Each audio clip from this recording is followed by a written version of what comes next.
En un mundo lleno de violencia, tristeza y enfermedad, siempre hay una respuesta. Clama a mí y yo te responderé, dice el Creador. El Tabernáculo de la Fe presenta un mensaje de esperanza.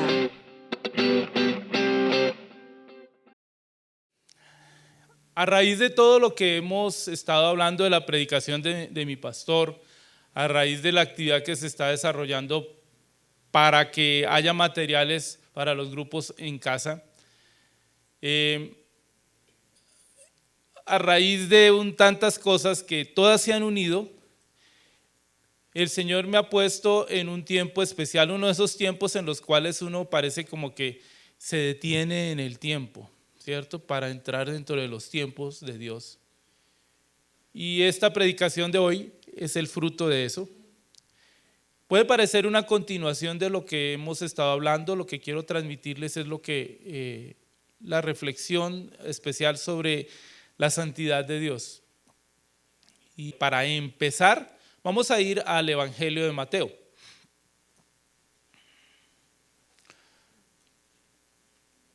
En el Evangelio de Mateo vamos a ir al capítulo 6. Y del capítulo 6 vamos a estar en los versículos 9 y 10.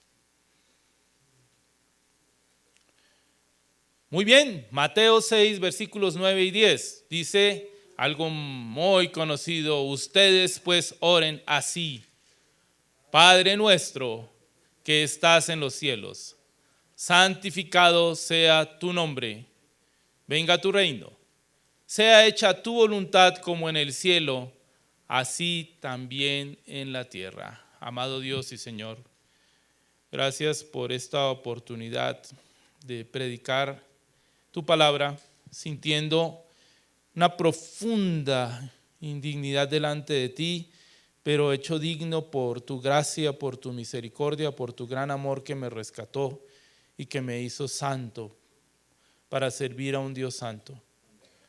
Amado Señor, aquí estamos, tu pueblo santo, para bendecir este tiempo especial.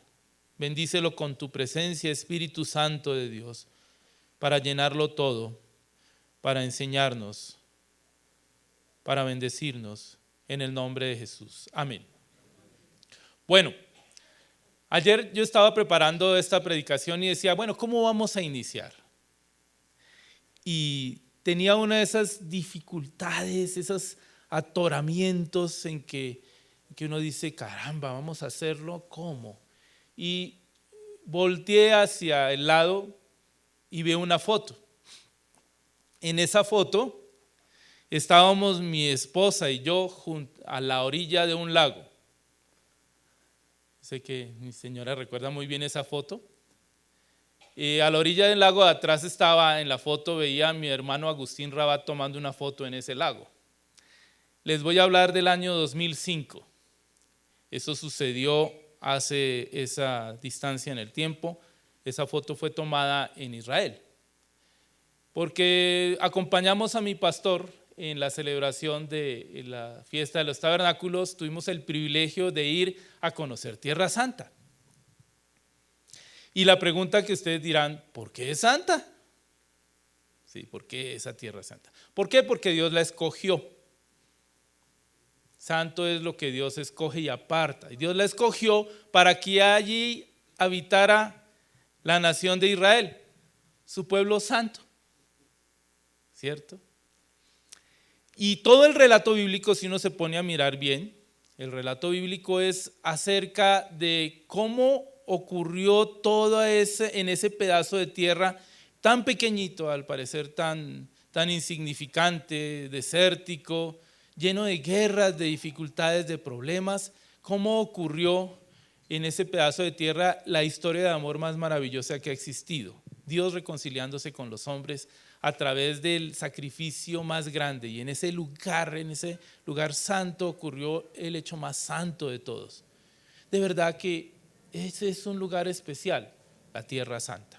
Y allí está la ciudad santa, ¿cierto? Jerusalén. Jerusalén, que es la capital de Israel, que fue establecida allí por el rey David. y donde su hijo, el rey Salomón, construyó el templo donde iba a habitar el santo Dios.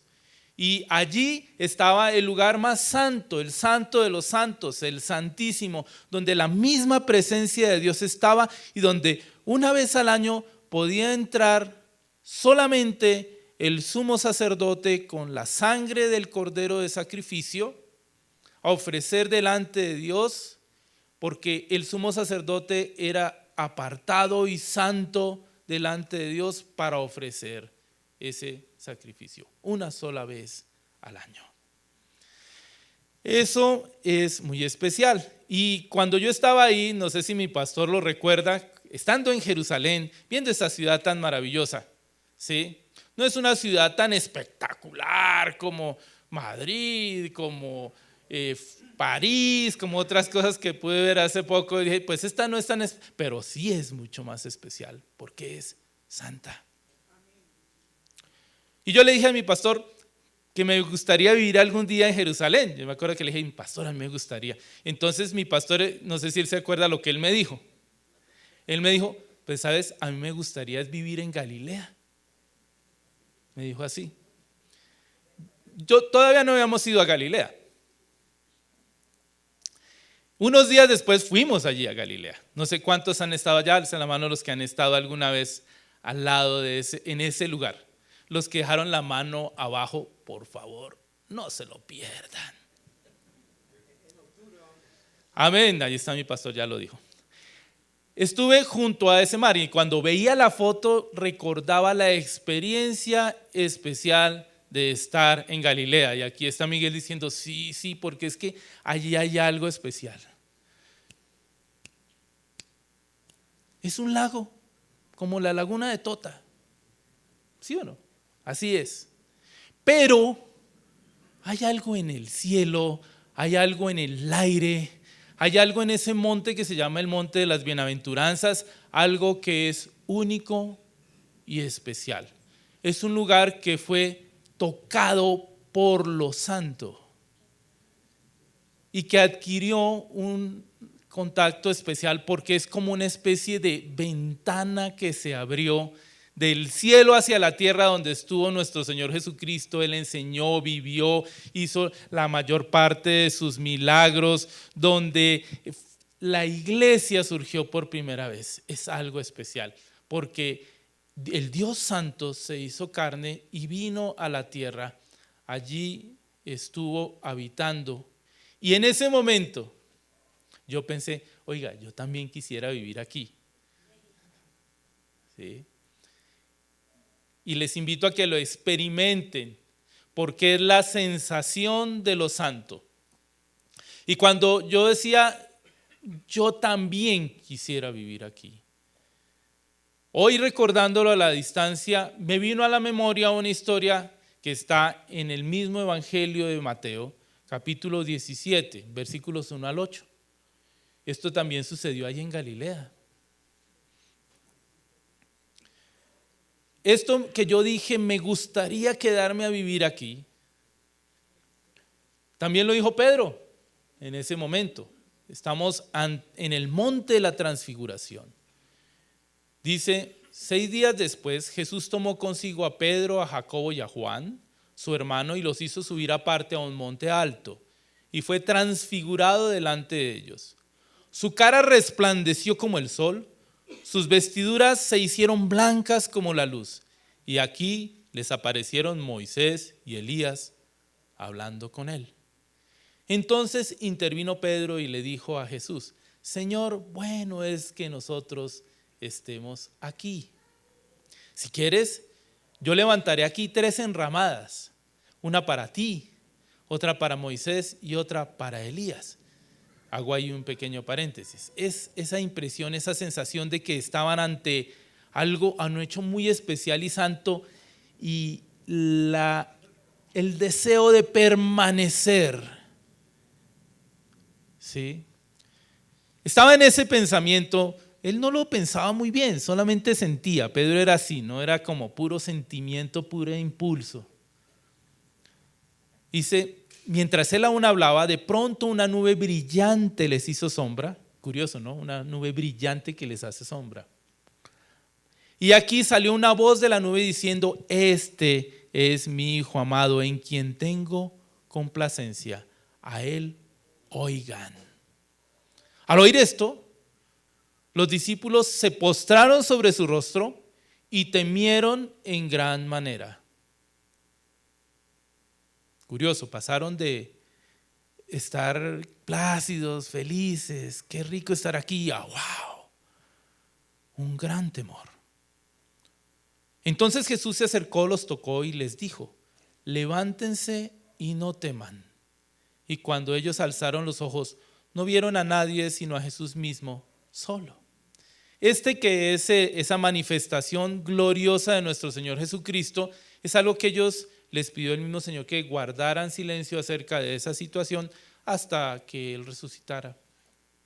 Y así lo hicieron. Y después en 3 diferentes evangelios está narrada esta historia, que es sencillamente maravillosa. ¿Por qué ellos experimentaron esas sensaciones? ¿Sí? Esa sensación de querer estar, pero también de temor. ¿Por qué? Porque fue allí una manifestación de lo santo, ¿sí? De la gloria. Es como un pedacito de cielo, un pedazo de la gloria eterna del Señor manifiesta en ese momento. La gloria de Jesús, que hizo que Pedro quisiera permanecer allí, pero ante la voz del Padre Celestial que les hablaba de su Hijo, ellos después tuvieron que postrarse de una manera reverente. Y aquí es donde traigo a colación esta historia de Génesis, cuando Jacob, por Dios, Jacob, yo creo que más de una cana le sacó a su papá. Y no sé, Dios no decía también por Dios, Jacob, porque es que ya él conocía la historia.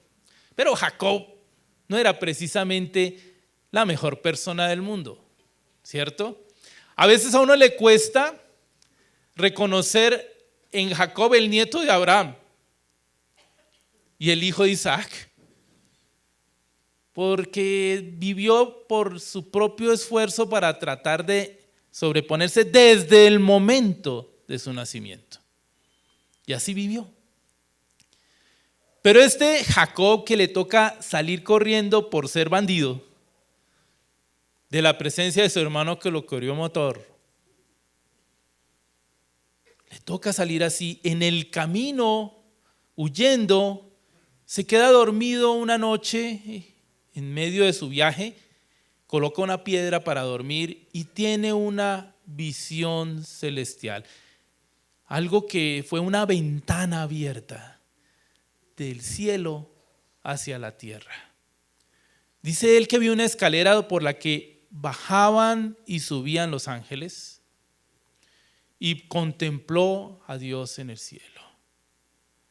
Y le habló Dios a ese bandido. Lo escogió Dios y se manifestó a este hombre. Y cuando tiene esto, habla Dios y tiene esa visión y se despierta, dice: caramba, no me había dado cuenta de este lugar. Es ni más ni menos que puerta hacia el cielo. Y vio la piedra que había apoyado en la cabeza y la colocó como un testimonio de la santidad del lugar y la unge. La declara santa. ¿Sí? Este lugar es morada de Dios y le dio el nombre de Betel, que quiere decir casa de Dios. Tuvo una percepción de lo santo, algo especial, algo sublime. Introducción. Esa es nuestra introducción para que consideremos la importancia de lo santo. Pero nosotros como que no le damos mucha relevancia a eso. ¿Por qué? Porque vivimos en un cristianismo light y tenemos que reconocerlo. Es el cristianismo que vive en el espectáculo, en las candilejas, que hace grandes espectáculos y cultos multitudinarios de una iglesia que se extiende por toda la tierra haciendo espectáculos y todo el mundo wow, y al cantar se siente, pero ese Dios que se adora allí parece no ser el mismo Dios que uno ve en estos relatos bíblicos. Y de verdad que yo lloro. Ahorita mi señora me decía, ¿por qué lloras? Porque me vino a la mente lo que está ahorita circulando por los canales de televisión.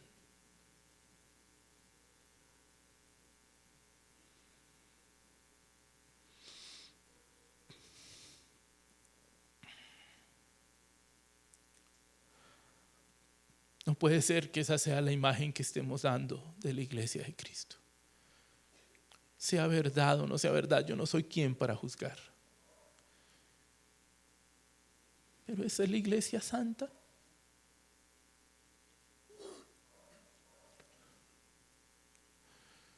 No puede ser. Tenemos que volver atrás sobre nuestros pasos y darnos cuenta, y a veces yo envidiaba todas esas multitudes y esas, dice, Señor, si esto, ¿por qué nuestra iglesia no está así llena de todo eso y no vemos eso, wow, ese mover aparente de Dios? Pero realmente allí no se está moviendo Dios, no sé qué se esté moviendo, pero no sé. Pero no, yo creo que tenemos que movernos de una manera distinta. Y vamos entonces a nuestro Padre Nuestro, porque allí vamos a encontrar cuál debe ser nuestra prioridad. Pregunta: ¿cuál es la primera petición que está contenida en la oración del Padre Nuestro? ¿Cuál es la primera petición? ¿Qué dirían ustedes? Que hágase tu voluntad, venga a tu reino y hágase tu voluntad, ¿sí? Que sea santificado tu nombre. Muy bien. Es que a veces se nos olvida que allí, donde dice ustedes pues oren así, Padre nuestro que estás en los cielos, santificado sea tu nombre. No dice santificado es tu nombre, sino dice santificado sea tu nombre. La primera petición que hacen muchas personas que confiesan ser seguidores de alguna manera de Cristo, católicos, ortodoxos, evangélicos, reformados, bautistas, presbiterianos, es santificado sea tu nombre. Es una petición al Dios del cielo. Entonces, ¿cuál es la primera petición que está contenida en el Padre Nuestro? Santificado sea tu nombre. Y hay una especie de escalamiento, ¿cierto?, en la oración. ¿Sí? Entonces dicen las peticiones: que su nombre sea santificado, luego que su reino venga y que se haga su voluntad en la tierra como en el cielo. Y así vemos que es la forma en que se establece. Bueno, que su nombre sea santificado quiere decir que si su nombre es santo, viene su reino y se hace la voluntad de Dios en la tierra como en el cielo. Nuevamente, si el nombre de Dios es santificado, viene su reino y se hace la voluntad de Dios en la tierra como en el cielo. Entonces es muy importante para nosotros entender qué quiere decir que el nombre de Dios sea santificado. Y parece que no lo hemos entendido, porque si lo hubiéramos entendido, no viviríamos así. No seríamos así. Cuando yo estaba considerando, ¿se acuerdan que les decía que estaba pensando en cuál era la mejor figura para empezar a introducir este mensaje sobre lo santo? Me acordé de algo que viví hace no mucho. Estábamos en Milán y en esa ciudad hay una catedral que es enorme. Es la tercera más grande de toda la iglesia católica. Eso es una cosa espectacularmente alta. Tanto que nos subimos hasta lo más alto con mi esposa. Ya estábamos en la terraza. Uno puede entrar allá a la terraza y uno mira desde abajo y dice, y cuando se pone a dar cuenta que está a más de 100 metros, como 120 metros de altura en una catedral mirando hacia abajo, y entrando uno a ese lugar, lo sobrecoge el lugar. ¿Por qué? porque fue diseñado, los que la hicieron pensaban en qué es lo que nosotros podemos hacer para manifestar la magnitud de la santidad, que esto es un lugar santo, y se inventaron las catedrales góticas. Esas cosas tan altas, llenas de vitrales donde hay imágenes de historias bíblicas, lugares que son de verdad sobrecogedores. No sé si habrán logrado el objetivo de hacer que la gente se contacte con lo santo, pero esa era la intención, ¿sí? Hacer de los lugares cosas especiales, de los lugares donde se iba a adorar, donde la gente iba a buscar la presencia de Dios, que reflejaran lo santo, que fueran como un reflejo de Dios, del cielo, en la tierra. Hoy nuestros lugares, pues desafortunadamente tenemos que reconocerlo, no tienen esa intención, más bien parecen a veces lugares como para reunir la gente y que tengamos bellos momentos de oración, ¿sí? Pero pues no tenemos esa intención, por decirlo, arquitectónica al construir. Valdría la pena mirarlo, no digo si eso es lo que hay que hacer, simplemente que nosotros tengamos en cuenta que hay cosas que están diseñadas para ser santas y que debemos tenerlas como santas. Por eso, hoy cuando entraste a este lugar, piénsalo un momento. ¿Tuviste la intención de estar entrando a un lugar santo? ¿O entraste simplemente, te sentaste, te ubicaste? Cuando se estaba adorando, ¿tenías en tu corazón que estabas adorando a un Dios santo? Que ese momento de alabanza y de oración es santo. Que ese momento en que estoy predicando, no porque yo esté predicando, ni mucho menos, ni más faltaba, sino porque lo que se está predicando es la santa palabra de Dios. Y mira en la cubierta de tu Biblia y ahí dice la Santa Biblia. Es un tiempo santo. Yo creo que si lo pensáramos así, si yo lo pensara así siempre, no me pasaría lo que me sucede a veces, que empiezo yo a cabecear y a llamar al pastor desde mi silla.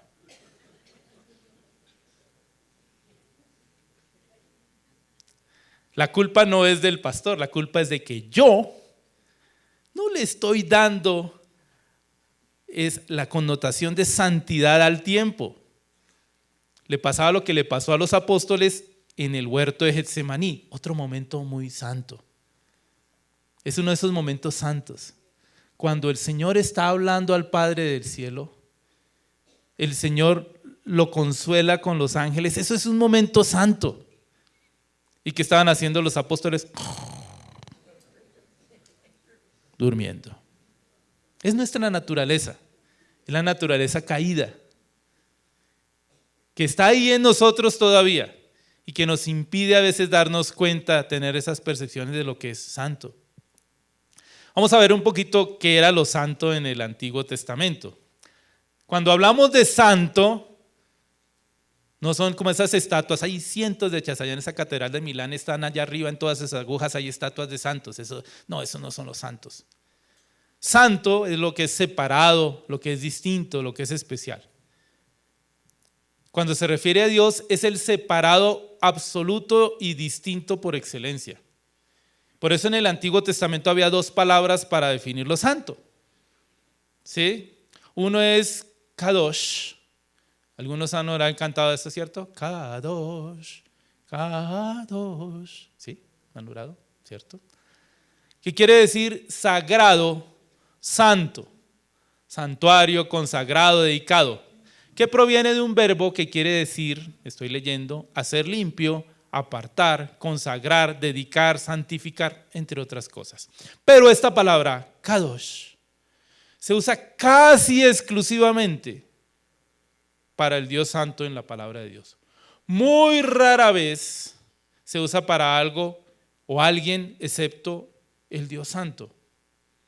Y eso de pronto es por la traducción, ¿sí? Hay un salmo en donde algunas versiones traen los santos, pero que algunas después corrigen al ver esa palabra Kadosh y dicen santísimo. Entonces ya hablan de Dios. Pero eso es la implicación de Kadosh. Y todo lo que es hecho santo, o sea, nosotros, es Kodesh. Distinto, ¿no? Kadosh, Kodesh. Porque es lo que ha sido santificado. No es igual a Dios. A Dios no se le llama Kodesh. A Dios se le llama Kadosh. ¿Sí? En el Nuevo Testamento, para no ir, porque no, se trata de hacer una disertación en el hebreo, y entonces pasémonos un poquito al griego, pero muy rápido. La palabra en griego para santo es hagios, que literalmente es la cosa terrible, que causa, que sobrecoge. ¿Sí? Tiene esa significación de santo, sagrado o puro. Entonces eso, cuando dicen que el nombre de Dios sea santificado, no olvidemos que a eso es a lo que se refiere. El nombre se refiere al carácter, a la misma esencia de Dios. Por eso cuando Dios se da a conocer, dice yo soy Yahvé, Jehová, es porque está reflejando algo de sí mismo. El nombre es muy importante. Cuando Jacob, nuestro querido Jacob, pelea con el ángel del Señor, pelea con Dios en un episodio posterior, él está ahí peleando y el ángel lo toca en la cadera, se la descoyunta y pum, cae al suelo. Y le dice el ángel del Señor Dios, una teofanía se llama eso, ¿cuál es tu nombre? Y Jacob le da el nombre. ¿Qué importancia tenía eso? Que cuando yo le doy el nombre a alguien, eso sucede en la historia bíblica, la persona a la que yo le doy el nombre adquiere sobre mí autoridad. Ese es el significado. Entonces, cuando él responde, Jacob, está reconociendo la autoridad. ¿Sí? Entonces él dice, ya no te llamas más Jacob. Jacob quiere decir suplantador, engañador. Ahora tú te llamas Israel, porque has luchado con Dios y has prevalecido. Le dio un nuevo nombre, un nuevo carácter. Ya no es más el suplantador, ya no es más el engañador, ahora es el que lucha con Dios. Pero entonces Jacob quiere empatar con Dios. Dime tu nombre. ¿No se dieron cuenta que Dios no le dijo el nombre? Por favor, Jacob, ¿quién es la autoridad aquí? Dice, ese nombre no te lo puedo dar porque es un nombre terrible. Ajíos, algo santo. Entonces tú no puedes tener autoridad sobre mí. ¡Yujú! Pueblo de Dios.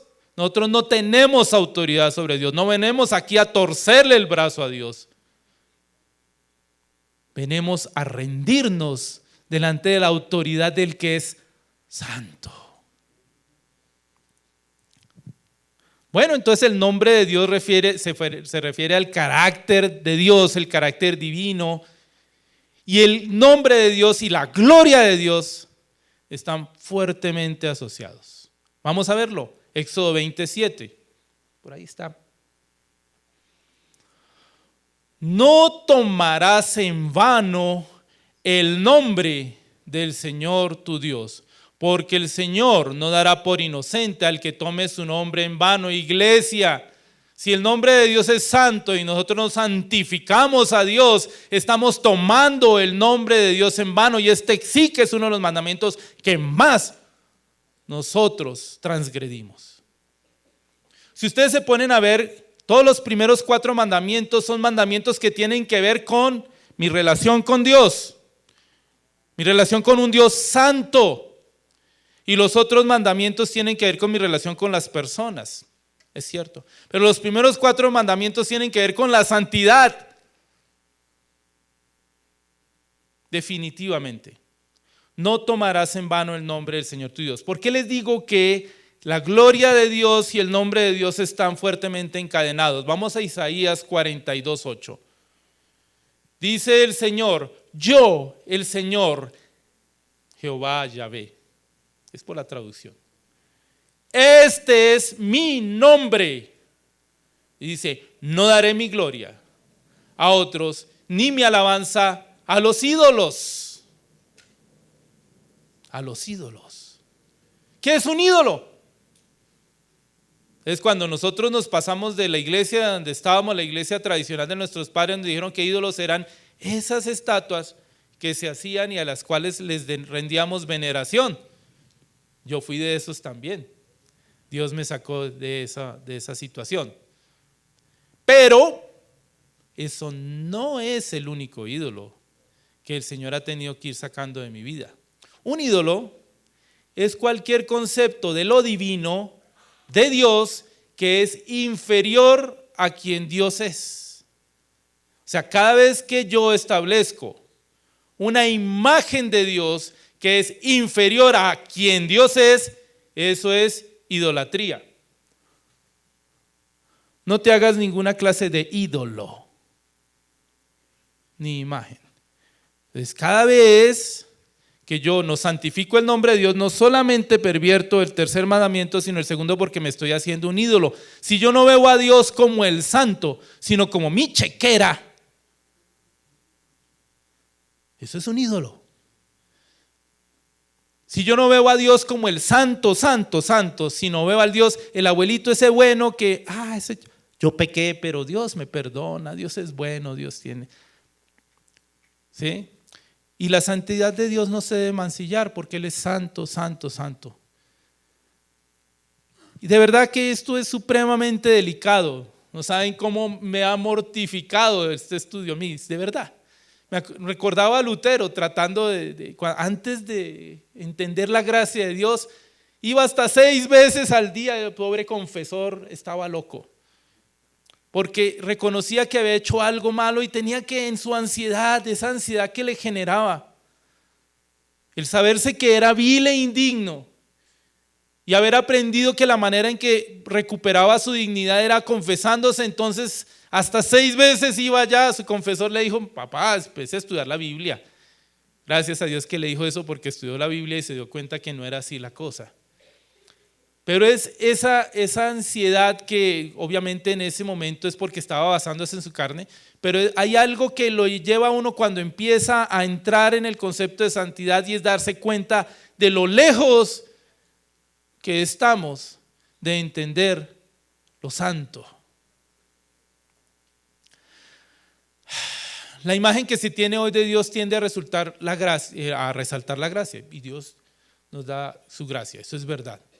Y su misericordia. Dios es misericordioso y compasivo, lo es. Pero tendemos a construir a Dios como si nosotros fuéramos Dios. Cuando juzgamos la justicia de Dios, la juzgamos desde nuestro punto de justicia, como nosotros nos conviene. Hacemos a Dios a nuestra conveniencia. Hacemos un ídolo y no nos estamos dando cuenta. Dios es misericordioso, Dios derrama su gracia, pero la gracia de Dios no es infinita. Si algún salmito, algún canto diga que infinita gracia, no, eso no es verdad. La gracia de Dios no es infinita. Dios es infinito, su gracia no. Su santidad sí está en la dimensión de lo infinito, su bondad también, pero su gracia se extiende hasta cierto término, porque Dios es justo. La misericordia de Dios es una especie como de lapso en el cual nos movemos nosotros por esa gracia de Dios hasta que se manifiesta su juicio. Uy, no nos hable de eso, que nosotros vinimos aquí al domingo a sentirnos bien. No nos hable de los juicios de Dios, pero desafortunadamente recordemos que nosotros somos seres humanos, ¿sí? Y no podemos separar al Dios santo del Dios justo. Y que nosotros como humanos, todos, tenemos una sentencia sobre nosotros. ¿Recuerdan a Adán y Eva? Bueno, Adán y Eva. Se les dijo, no desobedezcan lo que les dije que obedecieran. Porque el día que lo hagan, ciertamente morirán. Y Dios no miente. Pero entonces, ¿por qué cuando desobedecieron no cayeron fulminados en el acto? Buena pregunta. Han dicho algunos, es que en ese momento hubo muerte espiritual, separación de Dios. Entonces, sí, pero no. Es porque la misericordia de Dios extiende la vida de Adán y Eva hasta el momento en que se cumple el plan de Dios para ellos y después que viene, ¡pum!, juicio, se mueren. Y todos algún día nosotros, cada uno de nosotros, llegará a ese momento en el cual morirá. ¿Por qué? Porque hay una sentencia de muerte sobre cada uno de los hijos de Adán. ¿Cierto? Entonces, ¿que Dios es justo? Sí. ¿Que lo que Él determinó es justo? Sí. ¿Por qué no vemos entonces los juicios de Dios operando ipso facto por la misericordia y la gracia? Muy bien. El juicio de muerte llega irremisiblemente, pero se detiene por la misericordia. Pero que llega, llega. Y por la gracia del Señor, dice la palabra de Dios, es que no hemos sido consumidos. Ahora, Dios es soberano para actuar en su misericordia, ¿cierto? Ahorita vamos a leer de eso un poquito más adelante. Pero en su sabiduría Él extiende su misericordia hasta que se cumpla su propósito. Vamos entonces a ver dos casos. Yo soy malo con ustedes, les voy a transmitir la ansiedad que yo he sentido en estos días. En este momento ya tengo mucha paz, porque en el proceso el Señor me llevó a eso, ¿sí? A sufrir, y después ya me puso en su paz, porque ya me explicó, mira, la cosa es así. Pero los voy a llevar un poquito en mi viaje, y no los voy a llevar por todos los viajes, porque si no, estaría tenaz. Los voy a llevar a un caso específico. Vamos a ir al primer libro de Samuel, capítulo 6. Y ahí hay una historia paralela en el primer libro de Crónicas, capítulo 13. Esa es una historia bien interesante, ¿no? Ese es uno de los personajes que a mí más duro me ha dado en la Biblia, porque además esa historia yo la conocí desde muy pequeño. Cuando leía unas revistas que se llamaban la revista Duda. ¿Alguno llevó alguna de las revistas Duda? Le traía a uno muchas dudas. Y hablaba del arca del pacto. De qué había pasado con el arca del pacto y todo eso. Y tenía una historia ahí toda simpática. No sé si eso será verdad lo que dicen ahí. Eso tenía mucho de especulación. Lo cierto es que aquí conocí la historia de Usa. Usa era uno de los consejeros del rey David. Algunos dicen que él, por lo que pueden distinguir ahí, si es alguno de los Usa que hay en las genealogías, podría ser un descendiente de Leví, pero él no era coatita. Si es así, podría ser un merarita, que tenían otras funciones. Los coatitas eran los que podían llevar el arca, pero la tenían que llevar en unas condiciones, cuando se tenía que cargar el arca. Bueno, resulta que los filisteos, en la última batalla que Saúl tuvo con ellos, perdieron el arca, capturaron el arca, los filisteos. La tenían en su tierra, pero la presencia de Dios en medio de ellos, la presencia misma de Dios santa, empieza a generar entre los filisteos, que eran impíos, tumores y muerte. Entonces ellos dicen, uy, no.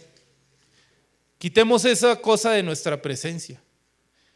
Y mandan en una carreta el arca, y la carreta llega al campo de un señor llamado Abinadab. Ahí quedó el arca y nadie se atrevió a moverla de ahí por la percepción de la santidad misma, y allá quedó. Pero después, ya cuando David fue rey de Israel, él dice, oiga, hace mucho tiempo que no consultamos el arca del Señor, traigámosla de donde está, llevémosla al lugar donde debe estar, que es el tabernáculo. ¿Cierto? Hay que llevarla allá. ¿Una intención buena la de David? Sí, claro. Él era una persona conforme al corazón de Dios, él quería llevarlo. Entonces cogen una carreta nueva, con unos bueyes, me imagino, bien, listo, y la ponen encima del arca y la trasladan hacia el lugar en donde debe reposar desde el campo de Abinadab. ¿Cierto? Miren cómo la están trasladando. Ahí va en una carreta. Entonces la carreta, en un momento se metió de pronto en un bache, ¿sí? En algo, se ladea y el arca se va a venir abajo. En ese momento los que estaban coordinando el traslado eran Usa y su hermano Ahío. Y Usa ve que se va a venir el arca y me acordé de la revista Duda en este momento. Toca el arca y muerto, fulminado en el acto. Cuando yo leí eso de chiquito yo decía, Dios debe ser terrible porque ¿cómo es posible que esto suceda? Y hoy yo sé que para muchos de ustedes puede suceder lo mismo. Y otra vez me volvió cuando estaba estudiando, le dije, qué terrible es Dios que no le dio ninguna oportunidad a Usa. ¿Qué estaba haciendo de malo Usa? Pensaba yo. Si él, al contrario, el trato fue de evitar que el arca cayera al suelo y se embarrara, no es que era muy santa y que no se vaya a caer. Ahí está ahí la historia. Entonces la pregunta es, ¿por qué Dios fulminó a Usa en ese momento? ¿Fue Dios injusto? ¿Fue Dios arbitrario? ¿Desproporcionado en el castigo? Fíjense que al rey David por adúltero, y a nosotros se nos parece que es el pecado de adulterio, y es malo. Si no, miren el videíto. El pecado de adulterio es malo. Pero a David no lo mató en el acto. Pero a Usa por tocar el arca lo fulmina. Dice, El arca no podía ser tocada. Tenía que ser transportada usando unos palos, unas varas, que se pasaban por unos anillos que tenía el arca a los lados. Así era como el Señor había dicho que se debía transportar, y él ya había advertido, nadie podrá tocarla. Usa fue desobediente. Pero David y el pueblo fueron desobedientes porque estaban transportando el arca de una manera que no era. El arca no podía ser tocada, estaba siendo colocada en una carreta. Entonces había una de esas situaciones en las que nos sucede mucho, no como tú dices en tu palabra, sino como yo pienso que debe ser. Eso es orgullo, eso es prepotencia. Recuerden que el pecado fundamental es el orgullo, porque es el por el cual Satanás introdujo la maldad en la creación de Dios. Fue a través del orgullo. Entonces hay orgullo, hay prepotencia. No como tú dices, nosotros la vamos a llevar en una carreta. Y Ahío, tú, Usa, usted, sí señor, nosotros nos vamos a encargar de que el arca llegue a su lugar. ¡Pum! La toca y... Ahora, ¿cuál fue la intención de Usa? Evitar que se embarrara, para que no se profanara.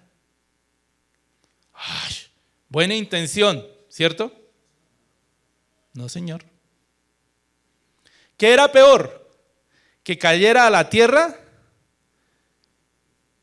Que es santa, porque la tierra cumple lo que Dios le dice. ¿Quién ha visto un poco de barro así que se revela contra Dios? Un poco de tierra.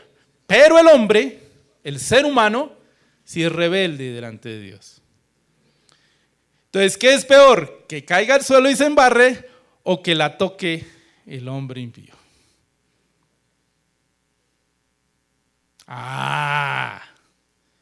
Debió haberla dejado caer.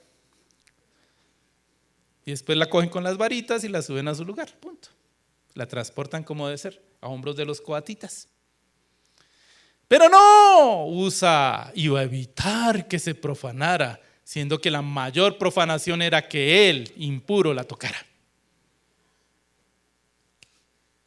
Juicio inmediato. Y hay otras historias así. Pero a nosotros nos parece eso desmedido. Todos tenemos juicio de muerte sobre nosotros. Dios en su misericordia retrasa el juicio hasta el día de nuestra muerte física en el momento que es. Él es soberano en esa situación. Y se lo hizo ver antes a Moisés, ellos ya lo sabían. En Éxodo 33, versículos 18 y 19, estaba Moisés, ¿no? Moisés había tenido la experiencia de una relación personal con Dios, ¿cierto? Entonces le dijo Moisés a Dios en Éxodo 33, versículos 18 y 19, muéstrame por favor tu gloria. Y le dice el Señor, yo haré pasar toda mi bondad delante de ti y proclamaré delante de ti el nombre del Señor, el nombre del Señor. Tendré misericordia, ojo, tendré misericordia del que tendré misericordia y me compadeceré del que me compadeceré. O sea que Dios es soberano y tiene la potestad de mostrar su misericordia a quien quiera. Pero Él nunca actúa caprichosamente. Cada vez que muestra su misericordia, su bondad y su compasión, lo hace dentro de su carácter santo. Solo que nosotros no entendemos. ¿Y saben por qué no entendemos? Porque todo nuestro entendimiento está metido en esta cajita de hueso. Y aquí hay una cosa que se llama cerebro, que es limitada. Pero el entendimiento y la sabiduría de Dios no está limitado, son infinitos como el infinito Dios. Entonces, es presunción, pretensión de mi parte, querer tener un concepto más justo que el que tiene Dios. Bueno, todo esto me pasaba por la cabeza, pero ya había sacado una conclusión, que Dios ni es injusto ni es arbitrario, sino que siempre actúa en amor y santidad. Y allá en el Nuevo Testamento también tenemos, porque dicen, uy, eso era en el Antiguo Testamento, Dios en el Nuevo Testamento es un Dios de amor. En el Nuevo Testamento tenemos un ejemplo parecidísimo. Ananías y Zafira, Hechos 5. Esta pareja vio que había un hombre llamado Bernabé, ¿sí?, que había vendido su terreno. ¿Y cómo sería el impacto que causó eso en la iglesia, que quedó consignado en el libro de los Hechos? Tuvo que haber sido, wow, mire lo que hizo. Entonces ellos dijeron, bonita manera de hacerse destacar. Vendieron un terreno y llevaron el dinero, pero dijeron que lo habían vendido por un precio menor que el que realmente lo hicieron. Y se guardaron una parte. ¿Estaba mal que lo vendieran y dieran solo una parte? No, lo malo era mentir, ¿sí? Aquí la gravedad fue la mentira, porque esa mentira era querer engañar a Dios. Dice, el mismo Pedro lo dijo, no han mentido a los hombres, sino mintieron al Espíritu Santo, quisieron engañar a Dios, atentaron contra la santidad de Dios, hicieron de Dios un ídolo. Tú eres menos, te vamos a engañar. Dios es verdadero y Él es la verdad misma. El carácter santo de Dios se constituye en gran manera en la verdad de Dios, pero también en la bondad de Dios y también en la hermosura de Dios. Hermosura, bondad, verdad. Nuevamente, hermosura, bondad, verdad. Y si yo atento contra la verdad, y por eso es que la mentira es tan grave, ojo con las mentiritas piadosas. A mí se me salen. Pero Dios es veraz. Y cuando yo, que soy imagen y semejanza de Dios, rescatado por Dios, hecho hijo por Él, para ser luz del mundo y sal de la tierra, digo una mentira, estoy atentando contra la santidad de Dios y lo estoy haciendo un ídolo. Digo que Dios es mentiroso cuando yo soy mentiroso. Purrundún, muerte súbita. Ellos quisieron ganar relevancia delante de la gente. Su Dios no era el Dios de la Biblia. Ellos querían el reconocimiento y la alabanza de los demás. Su Dios era el reconocimiento y la alabanza. Entonces, cuando tú actúas para que seas reconocido, yo cuando dice, es que a mí en la iglesia no me reconocen, no me tienen en cuenta, me menosprecian.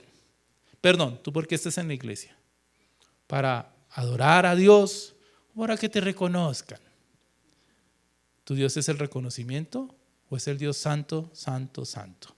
Es arrogancia pretender ser más justo que Dios. Y voy a acelerarle un poquito porque estoy tratando de resumir todo lo que han sido 2 semanas, 3 semanas en un tiempo de unos minutos. Job, cuando estuvo enfrentado se quejó delante de Dios, y cuando se enfrentó a Dios, tuvo que callar. El profeta Habacuc se quejó delante de Dios, y cuando Dios le manifiesta y le habla, tuvo que callar. Aarón, cuando mueren sus hijos Nadab y Abiú, y podríamos hablar también de ese caso de muerte súbita, ¿cierto? Reconoce, y cuando él se da cuenta que lo que sucedió, lo grave, lo que hicieron sus hijos, ¿qué hace? Calla. ¿Qué podemos hacer delante de la manifestación de la santidad de Dios? Simplemente reconocer y callar. Dios es santo. Todo esto nos debe hacer reflexionar sobre la necesidad de vivir vidas de santidad. Primera de Pedro 1, 15, 16 es el ejemplo que nos lleva desde el Antiguo Testamento, ya en Levítico, que nos dice: antes bien, así como aquel que los ha llamado es santo, también sean santos ustedes. ¿En qué? En todo,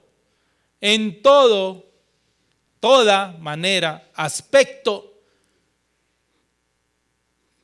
de su manera de vivir, porque escrito está, es un mandato de Dios: sean santos, porque yo soy santo.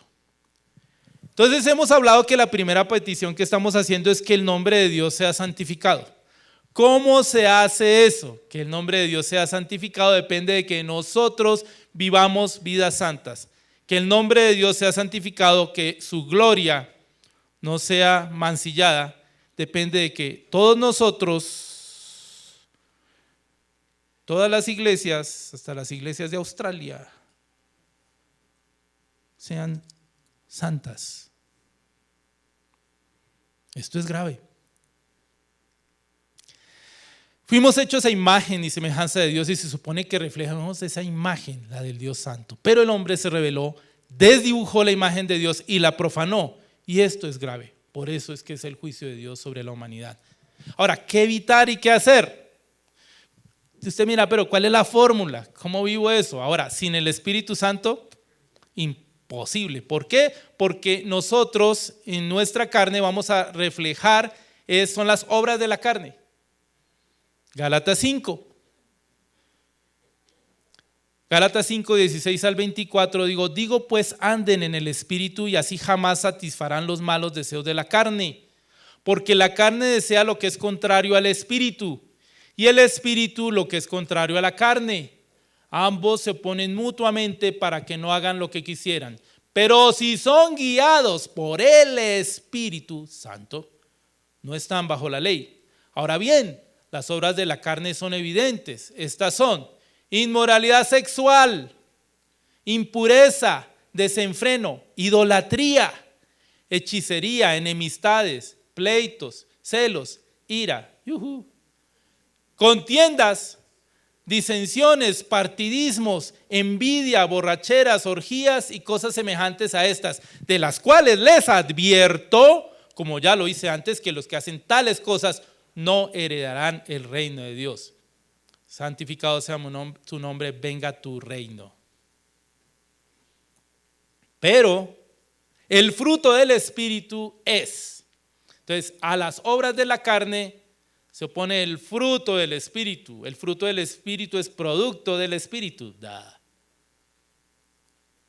Amor, gozo, paz, paciencia, benignidad, bondad, fe, mansedumbre y dominio propio. Contra tales cosas no hay ley, porque los que son de Cristo de Jesús han crucificado la carne con sus pasiones y deseos.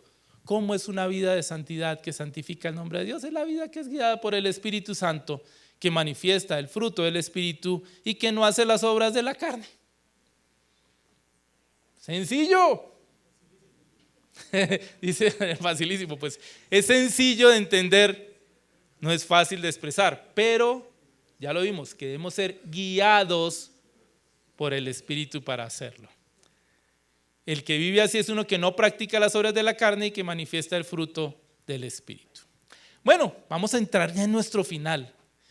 Hemos dicho que hay una relación entre la santidad y la gloria de Dios, ¿cierto? Vidas santas traerán gloria al nombre de Dios, bendecirán a la creación, transformarán la nación, transformarán las naciones, serán verdadera luz del mundo y sal de la tierra.